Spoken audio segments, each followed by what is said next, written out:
জয় গুরু। সমস্ত দাদা মা মানুষ মোর আন্তরিক রাণিত জয় গুরু, শ্রদ্ধা ও ভক্তি প্রণাম। সমস্ত বন্ধু বান্ধব আত্মীয় স্বজন সমস্ত মোর আন্তরিক জয় গুরু। সমস্তে ভালরে অছন্তি, এহাই মো পরমপ্রেময়ଙ୍କ শ্রীচরণ প্রার্থনা। দৌড়ি যাও কিন্তু ধৈଁସଇ হয়ে যাও ନାହିଁ, ଆଉ ଯେପରି ଝୁଣ୍ଟି ନ ପଡ ଦୃଷ୍ଟି ରଖ। ଶ୍ରୀ ଶ୍ରୀ ବରଦା ଏ ବାଣୀ ପାଠ ପରେ କହୁଛନ୍ତି ଏଇଠି ଏହି କ୍ଷେତ୍ରରେ ଦୁଇ ଦିଗରେ ହିଁ ଦୃଷ୍ଟି ରଖିବାକୁ ପଡିବ।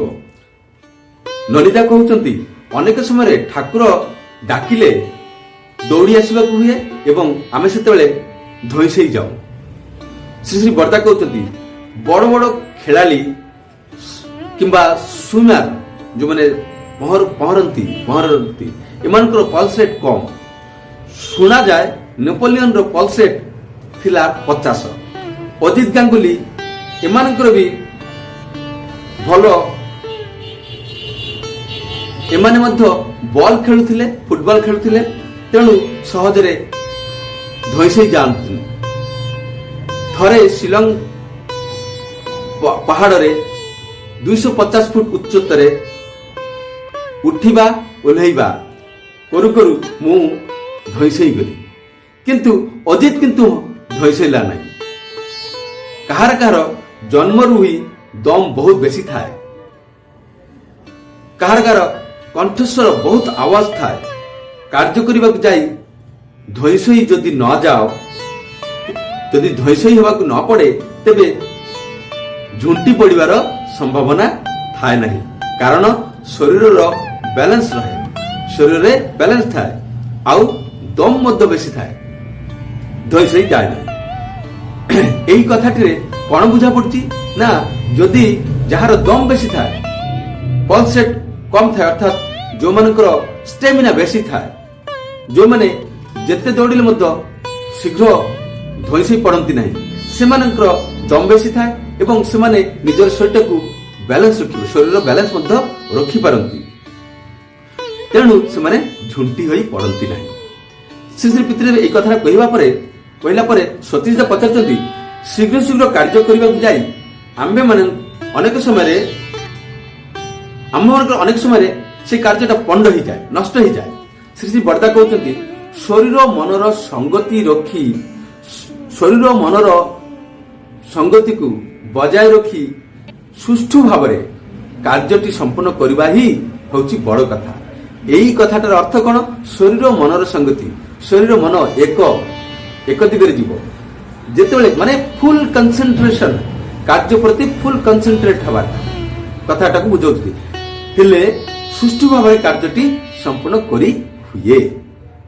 ଧର ସଂସାର ଚଳେଇବା ପାଇଁ ଟଙ୍କା ଆବଶ୍ୟକ, ଆଉ ତାହା ପାଇଁ ଇଣ୍ଡଷ୍ଟ୍ରି ଖୋଲିଲ, ବ୍ୟବସାୟ କରି ଚାଲିଲ, ଦିନ ରାତି ପରିଶ୍ରମ କଲ, ହୁଏତ ଏମିତି ଭାବରେ ପରିଶ୍ରମ କରି କେହି ଜଣେ କରୋଡ଼ପତି ହେଇଗଲେ, କିନ୍ତୁ ଶରୀର ଆଡକୁ ଧ୍ୟାନ ନ ଦେବା ଯୋଗୁଁ ସେ ଅସମୟରେ ଖାଇଲେ, ଶେଷରେ ଏମିତି ଭାବରେ ଜଣ୍ଡିସ ହେଲା, ଡାଇବେଟିସ୍ ହେଲା ଇତ୍ୟାଦି ଅନେକ ପ୍ରକାର ରୋଗରେ ଆକ୍ରାନ୍ତ ହୋଇପଡ଼ିଲେ, ରୋଗର ଖଣି ହୋଇପଡ଼ିଲା। ଏମିତି ଅସୁଖ ଅର୍ଥାତ୍ ଅଶାନ୍ତି, ଶରୀରର ରୋଗ ବ୍ୟାଧିକୁ ନେଇ ଯୋଉ ଜ୍ୱାଳା ତାଙ୍କୁ କେବଳ ମାତ୍ର ବାଲି ଖାଇବା ପାଇଁ ବାଧ୍ୟ କରୁଛି। ତେଣୁ ଦୂରଦୃଷ୍ଟି ନ ରଖିଲେ କାର୍ଯ୍ୟ ସିଦ୍ଧିର ବାଟରେ ଝୁଣ୍ଟି ହୋଇ ପଡିବାକୁ ପଡେ। ହେଲେ ଦୂରଦୃଷ୍ଟିଟା କିପରି ଆସିବ ଆମମାନଙ୍କର? ଦୂରଦୃଷ୍ଟି ଅର୍ଥାତ୍ ସେ ଦୂରଦୃଷ୍ଟି ରଖିବା ପାଇଁ ମଧ୍ୟ କନସେନ୍ଟ୍ରେଟ ହେବାକୁ, କନସେନ୍ଟ୍ରେଟ ଅର୍ଥାତ୍ ସୁକେନ୍ଦ୍ରିକତା। ସୁକେନ୍ଦ୍ରିକତା କୋଉଠି ଆମେ ସୁକେନ୍ଦ୍ରିକ ହବୁ?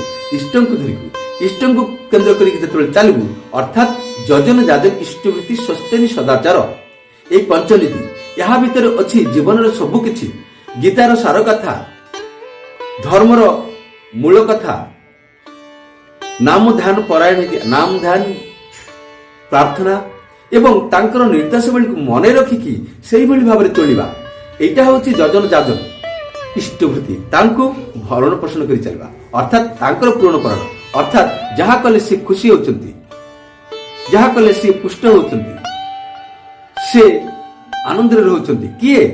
ସେଇ ପରମ ପିତା ପରମେଶ୍ୱର ଇଷ୍ଟ ଯିଏ, ତାଙ୍କୁ ସେଇ ନିଶାରେ ଯେତେବେଳେ ଆମେ ଚାଲୁଛୁ ସେତେବେଳେ କଣ ହଉଛି ନା ଆମର ଶରୀର ମନର ସଂଗତି ଆସେ, କନସେଣ୍ଟ୍ରିକ ହୁଏ, ବି କନସେଣ୍ଟ୍ରିକ। ଯେତେବେଳେ ସଂଗତିଟା ଆସେ, କୋଅର୍ଡିନେସନଟା ଠିକ ରହେ, ମନ ମୁହଁ ଏକ ହେଇ ଚାଲେ, ସେତେବେଳେ କପଟତା ମଧ୍ୟ ପଶି ପାରେନି। ଆଉ କପଟତା ଯେତେବେଳେ ନ ରହେ ସେତେବେଳେ ଆମେ ଧର୍ମ ରାଜ୍ୟରେ ପଶୁ। ଧର୍ମ ସେଠି ଅଛି, ଯଜନ ଯାଜନ ଇଷ୍ଟବୃତ୍ତି ସ୍ୱସ୍ତି ସଦାଚାର ମଧ୍ୟରେ ସବୁ କିଛି ଲୁଚି ରହିଛି।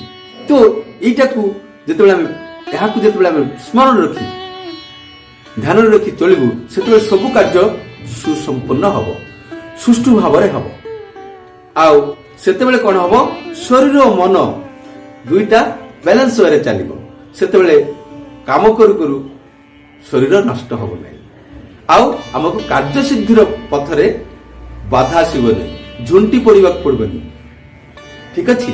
ତ ଶ୍ରୀ ଠାକୁରଙ୍କର ଏଠି ଆହୁରି ଗୋଟେ ବାଣୀ ଅଛି, ମନେ ପଡିଗଲା, ସେଥିପାଇଁ କହୁଛି।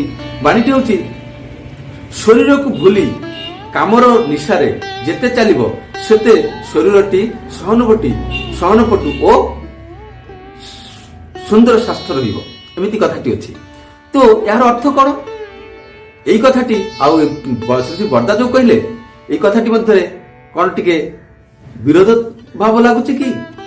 ବୋଧହୁଏ ଲାଗୁଥିବ। ସେଥିପାଇଁ ମୁଁ ଏଇ କଥାଟି କହୁଛି ଯେ କାର୍ଯ୍ୟ ନିଶାରେ, କାର୍ଯ୍ୟ କଣ, କର୍ମଟା କଣ, ଇଷ୍ଟଚିତ ଯୋଉ କର୍ମ ଗୁଡ଼ିକ ଆସେ ଆମ ମନକୁ ସେଟା କରିବାର ଅଛି। କର୍ମ କରିବା ପାଇଁ ଶରୀରକୁ ଯତ୍ନ ନେବାର ଅଛି, ଶରୀରର ଯତ୍ନ ନେବାର ଅଛି। ତେଣୁ ଶରୀରକୁ ଯତ୍ନ ରଖିବା ପାଇଁ ଠାକୁର ସ୍ୱସ୍ତିନୀ ବ୍ରତ ଦେଇଛନ୍ତି। କେମିତି କୋଉ ଖାଦ୍ୟ ଖାଇବୁ କେମିତି ଭାବରେ ଚାଲିବୁ, ସମୟାନୁବର୍ତ୍ତିତା, ସମୟ ଅନୁସାରେ କରିବାକୁ କହିଛନ୍ତି। ତ ଉଷା ନିଶାରେ ମନ୍ତ୍ର ସାଧନ ଚଲାଫେରାର ଜବ, ଯଥା ସମୟରେ ଇଷ୍ଟ ନିଜେ ସ୍ମୃତ କରିବା ହିଁ ତପ। ହେଲେ ଏଇଟା ତପ, ଏହାକୁ ବାଦ ଦେଇ ଯଦି ଆମେ କେବଳ ପଇସା ଦରକାର ବୋଲିକି ପଇସା ଆଡକୁ ଆଗେଇ ଯିବୁ, ହେଲେ ଅନ୍ୟ ଗୁଡାକ ବାଲାନ୍ସ ରହିବନି, ଭାରସାମ୍ୟତା ହରାଇ ବସିବ। ହେଲେ ଦୂରଦୃଷ୍ଟିଟା କୋଉଠୁ ଆସିବ? ତେଣୁକରି ଯଜନ ଯାଜନ ଇଷ୍ଟବୃତ୍ତି ପରାୟଣ ହେଇକି ଚାଲିଲେ ଆମର କଣ ହବ ନା, ଆମର ମନ ଆଉ ଶରୀର ସଙ୍ଗତିପୂର୍ଣ୍ଣ ଭାବରେ ଚାଲିବ ଏବଂ କାର୍ଯ୍ୟଗୁଡ଼ିକ ସୁଷ୍ଠୁ ଭାବରେ ସମ୍ପନ୍ନ ହବ। ଆଉ ଏହା ହିଁ ହେଉଛି ଆମର କାର୍ଯ୍ୟସିଦ୍ଧିର ଗୋଟେ ବାଟ। ଠିକ ଅଛି। ତ ନାମ ଧ୍ୟାନ ପରାୟଣ କି ଚାଲିବା, ସବୁବେଳେ ନାମ ନାମ ନାମ ନାମ ଅନବରତ ନାମ କରିବାର ଅଛି। ହେଲେ କଣ ହବ, ତାଙ୍କ ସହିତ ଟ୍ୟୁନିଂ ରହିଲେ ସେ କେତେବେଳେ କଣ କରିବାର ଅଛି ସେ ମେସେଜ ଦିଅନ୍ତି, ସେଟାକୁ ଆମେ ଧରିପାରିବୁ, ବୁଝିପାରିବାର କ୍ଷମତା, ରିସିଭିଂ ପାୱାରଟା ଆମର ବଢିବ। ନାମ ମଣିଷକୁ ତୀକ୍ଷ୍ଣ କରେ, ଧ୍ୟାନ ମଣିଷକୁ ସ୍ଥିର ଗ୍ରହଣକ୍ଷମ କରେ। ଆମେ ତାଙ୍କର ମେସେଜକୁ ଧରିପାରିବାର କ୍ଷମତାଟା ବଢିଯିବ। ଠିକ ଅଛି, ଆଜି ପାଇଁ ଏତିକି। ଜୟ ଗୁରୁ, ବନ୍ଦେ ପୁରୁଷୋତ୍ତମ। ସମସ୍ତେ ଭଲରେ ରହିବେ।